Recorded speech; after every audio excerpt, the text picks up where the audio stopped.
Prologue. Gravel crunched somewhere nearby and my eyes shot open. I held my breath, praying that it was nothing but a stray dog or some other animal sniffing around for food. Tension crackled through my taut frame until it felt like the tips of my fur were standing up with static. I glanced up. The sky was even darker now and I could smell the telltale signs of coming rain, the distant rumble of thunder already muttering away over the woods, seeming to echo my discomfort of being caught in wolf form out in the open instead of being safely hidden among trees and undergrowth with sand and soil under my paws. I swiveled my ears, scanning for any sound of pursuit. Nothing. Muscles and tender bones protesting, I climbed to all fours, pressing myself to the wall beside me for support and flicked my eyes up and down the long abandoned street. The mere lack of sight and sound made me uneasy, and a lump grew in my throat. My destination was straight ahead, but I couldn't make myself break from my cover and make a dash for it. Paranoia scampered around in my belly like a mouse looking for a way out, and I wish I could stomp down on it with a heavy paw so that it could stop gnawing at my nerves. Taking a deep breath, and throwing another nervous glance up and down the street, I limped forward. My muscles snarled at me, but I tried my best to set my large paws down soundlessly. My goal was to make it as near to the edge of the woods before being spotted, and only then, if I had no choice, make a run for it. I was lucky that most of the street lamps in this part of town had breathed their last breaths long ago and that no one had bothered fixing them. There were still a few stubborn ones though, like the one right between me and my destination. To a human, that single light in a long abandoned street would seem like a beacon of hope and safety. To me, however, it seemed like a death sentence waiting to be delivered. I glared at the lamp where it stood high above the ground, propped safely on its perch, looking much more judgmental than an inanimate object had any right to, and willed it to give up and fizzle out already. If I crossed anywhere near its harsh glow, I would surely be spotted. The sound of heavy boots came from up ahead on my side of the road, and I froze, sinking as far into the little cover the slim shadow beside the wall provided. Panic tightened like silver claws around my frozen heart as a flashlight illuminated the wall on the other side of the road. I wanted to sink further into the wall, but there was no room. My heart thumped so loudly I swore that even the human could hear it, and I looked down at my paws, worrying for the first time if my fur color was even hidden in the shadows I clung to. My front paws were dark, possibly black, with strange smudge-like markings running up my legs in a starry blue color. My breath caught at the beauty of my paws and I wondered what the rest of my body looked like. With a pang I wondered if I would even live long enough to see what my wolf form looks like. The man stepped out from an alleyway and onto the sidewalk I was standing on, then walked out into the middle of the road as he scanned the opposite sidewalk with that forsaken flashlight. No, not a man, he was only a boy, maybe a year or two older than me. The yellow light from the street lamp illuminated his features, though with my superior sight I already recognized him before he stepped into the light. He was the one who exposed me at the coffee shop earlier by slipping the silver coin into my hand with a tip after I had cleared his table. The silver had burned upon contact with my bare skin and I had dropped the tip and the coin like he had put a burning coal in my palm. Even now, after the torture that is shifting into wolf form for the first time, I could still feel the circle and design burned into the pad of my right front paw. I hoped that he would just keep walking, that he would be so intent on his search on the other side of the street that he would forget about the side I was on, but that hope was destroyed when he swung the light in my direction. I winced, the light stinging my eyes. The young hunter froze once his eyes landed on me. Suppressing the overwhelming urge to duck and run away with my tail between my legs, I drew back my lips, and let a threatening rumble build its way from my chest and up my throat. I was a wolf. Time to start acting like one.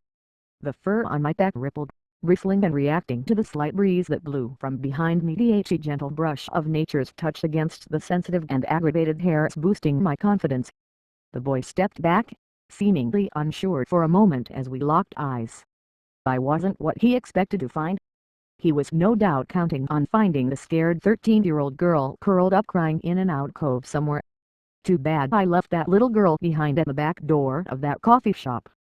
Studying the confusion in the boy's eyes before me, I briefly wondered if he even knew it was me standing before him. I could swear my four-legged form was much bigger than the average newly shifted werewolf. My gaze flickered towards the patch of woods I could spy down the road. The patch of sanctuary that had evaded me when the change overcame me. The boy wasn't entirely in my way. Maybe I could make it if I could distract him somehow, but I wasn't going to be ignorant enough to think I could dodge bullets. I could see his hand twitching towards his hip. He was clearly armed. A 15-year-old boy carrying a weapon might not sound like the biggest cause for concern to most, but our kinds knew each other. He was a hunter and had probably been handed a gun the moment he could hold a rattle and not hit himself in the head with it. His eyes flicked to the woods behind him, then back at me. He was wary of me and knew he was in my way. The scent of his fear reached me and sent a spark of excitement through my body, lending me strength and energy I badly needed. Straightening my legs, I brought myself to my full height, and took 2 deliberate steps towards the hunter. My joints shook a little, but I wagged my tail slowly behind me and lowered my head to make it look like I was some kind of crazed animal. His eyes widened and he grabbed for his weapon. Gathering strength in my haunches, I leapt towards him, letting out a guttural snarl. The burnt pad of my front paws skidded on the rough tarred surface of the road as my full weight landed, grip and sharp stones digging into the wound. I yelped, jerking my paw off the ground. The hunter fell back, landing on his butt and scrabbled for whatever weapon he had dropped, a look of recognition coming over his features. Before he could aim the weapon at me, I had spun around heading for the woods as fast as my limping form could carry me, casting an ominous black shadow as I ran under the street lamp.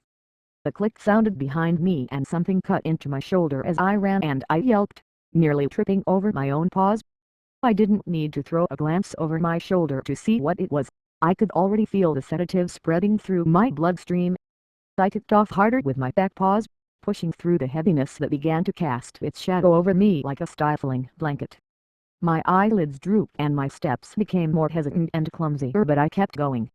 It felt like I was running in slow motion, but I eventually made it into the tree line. I could hear shouting behind me, but I was too numb to understand what it meant. A shrill ringing started up in my ears, first from one direction, then another, and another. Part of me knew what it meant. I knew I had learned about all the weapons hunters use on my kind, but my brain sat heavy and silent, feeling like a rock atop my head. My steps slowed to a trot. Disorientation came over me like a stomach flu and I felt sick. I could have stopped running altogether, and I wouldn't have known otherwise. Everything looked the same: shadows, trees, dirt, undergrowth. I couldn't remember how I got here. I stumbled and hit the ground with a thump, my front legs bending painfully as I landed on them. My head felt like it was slipping from my neck and I couldn't keep it upright. Shaking it furiously, I pushed to my paws and stumbled a few more steps. I blinked, slowly turning my head this way and that, trying to make sense of my situation. Something was urging me to keep going, but I couldn't remember why. I kept walking, not having the strength to do anything more than to prowl forward on autopilot. I had a strange feeling that I wasn't alone. I could feel aggressive presences moving towards me, pressing in closer and closer, surrounding me on all sides. And something else. A warm sensation touched the fur on my flank, a constant weight against my skin, like some wolf was walking beside me and holding me upright. A distant memory of a dark place with 2 distinct heartbeats filled my ears. I had the feeling that one was my own.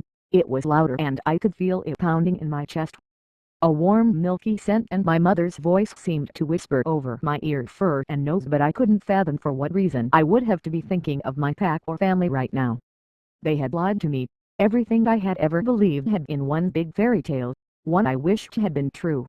The warmth against my flank pressed closer and a feeling that there might be more my family had lied about crawled up my spine and clung there like a bird. Anger fueled my stride and my steps became more deliberate, though I still didn't know where I was going. Shadows swamped my vision, but it didn't feel like my eyes were clouding over. It felt like the shadows were swirling around inside me, as if my blood was a pool cast in the shadow of a tree with its branches dancing in the wind. A flickering ballet of black shadow and crimson blood. A bone-chilling hiss-like snarl stalked from between my bared fangs, a haunting sound that spoke of so many emotions. Betrayal, despair, loneliness, being lost, feeling scared, confusion, self-preservation, and so many more. The sound that I knew came from no ordinary werewolf. The shadows consumed me, slowing my heart and suffocating my lungs.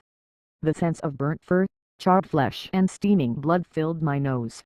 The tightness spread over my shoulders and sticky blood plastered the fur that remained there. The taste of fresh blood leaked onto my tongue, and I gagged, my stomach turning on its axles. Lashing out, I grasped for anything to hold on to, anything to keep me from this nightmare, but there was nothing. I was falling. A sense of weightlessness came over me and my chest hollowed out. My back hit the ground with a hard thud and I gasped, shooting to a sitting position. Breathing harshly and heart-hampering, my nails dug into soft fabric and I looked around wildly. The memories of the day replayed in my mind. I was in my Alpha's office. Had I fallen asleep on the couch again? Guilt swamped me as I looked around, taking in the disarray of scattered papers and empty coffee mugs and dishes scattered across the desks and coffee table. That guilt subsided just a little when I caught sight of the sleeping lump on the couch across from me, his reading lamp still on. Seemed the same fate had overcome him. Served us right for pulling an all-nighter for the fourth time this week.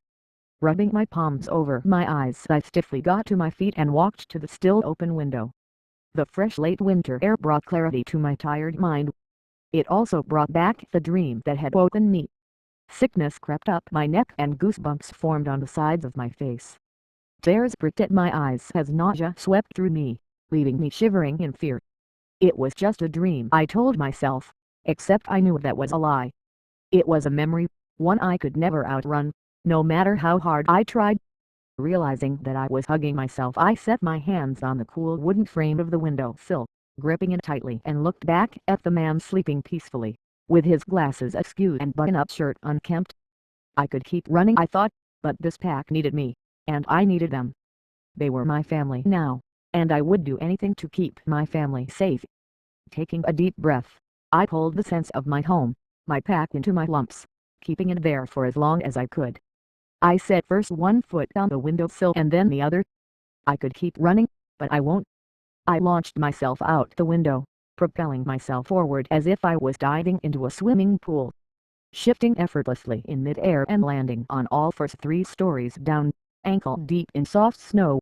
I took off running, not having a destination in mind, just letting the night pull me in and my desires drive me forward, snow flying in my wake. My dreams had been haunted by what happened to me that night for long enough. Maybe it was time I became a monster in their dreams instead.